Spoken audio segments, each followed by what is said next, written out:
భద్రాద్రి కొత్తగూడెం జిల్లా అశ్వారావుపేటలో వివాహిత అనుమానాస్పద స్థితిలో చనిపోయింది. తమ కూతురికి తిండి పెట్టకుండా హింసించి భర్త, అత్తింటి వారే చంపారని ఆరోపిస్తున్నారు మృతురాలి తల్లిదండ్రులు. తమ కూతురు మృతిపై అనుమానాలు ఉన్నాయని పోలీసులకు ఫిర్యాదు చేశారు. దీంతో మృతురాలి భర్త నరేష్, అత్త విజయలక్ష్మితో పాటు నరేష్ అక్క బావలపై కేసు నమోదు చేసి దర్యాప్తు చేస్తున్నారు పోలీసులు. మా పిల్లలు వెళ్ళారండి చూడటానికి అమెరికా నుంచి వచ్చి. కనీసం వాళ్ళు గేటు ఓపెన్ చేయకుండా ఇంట్లోకి రానియకుండా ఒక 2-3 గంటలు వెయిట్ చేయించాక ఉన్నారు, ఉండి వెళ్ళారండి. వెళ్తే తను డోర్ కట్టన్ సాట్ నుంచి అసలు బయటికి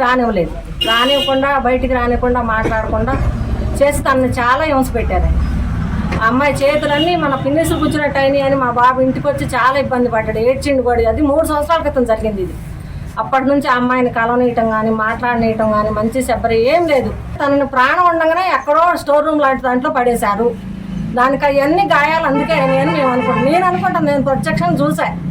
బాగా అసలు వాళ్ళకి ఏ శిక్షలు అమలైతే అవన్నీ చేయండి, వాళ్ళని మాత్రం శిక్షించాల్సిందే గట్టిగా. లక్ష్మీ ప్రసన్న మా చెల్లెలు, తనని గృహహింస చట్టం కింద బాగా ఇబ్బంది పెట్టారండి. ఒకరోజు మేము వెళ్ళాం, చూస్తామని వెళ్తే వాళ్ళ అత్తగారు గేటుకి తాళం వేశారు. మాట్లాడడానికి కూడా వాళ్ళ అత్తగారు రానిలేదు మమ్మల్ని. అమ్మాయి ఎవరితో మాట్లాడకుండా ఇంటి చుట్టూ కూడా సీసీ కెమెరాలు పెట్టారు.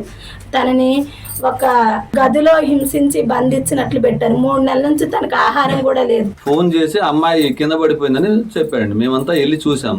అప్పటికే ఆ అమ్మాయి ప్రాణం పోయింది. వాడు ఈ దగ్గరలో హాస్పిటల్ కాకుండా రాజమండ్రి తీసుకెళ్లి అక్కడ హాస్పిటల్లో జాయిన్ చేసి చచ్చిపోయిన అమ్మాయికి ట్రీట్మెంట్ చేసి, ఇంత ఘోరంగా ఉందంటే ఆ అమ్మాయి ఏంటని అడిగితే, మీ అమ్మాయి నిన్న కూడా పూలు కోసింది అని చెప్తాడు. మా దగ్గర వీడియోస్ ఉన్నాయండి నిన్న తీసింది మేము. ఎంత ఘోరంగా అంటే ఆ అమ్మాయికి ఒక 2-3 నెలల నుంచి తిండి లేకుండా, స్నానం లేకుండా ఘోరంగా ఉంచిండండి.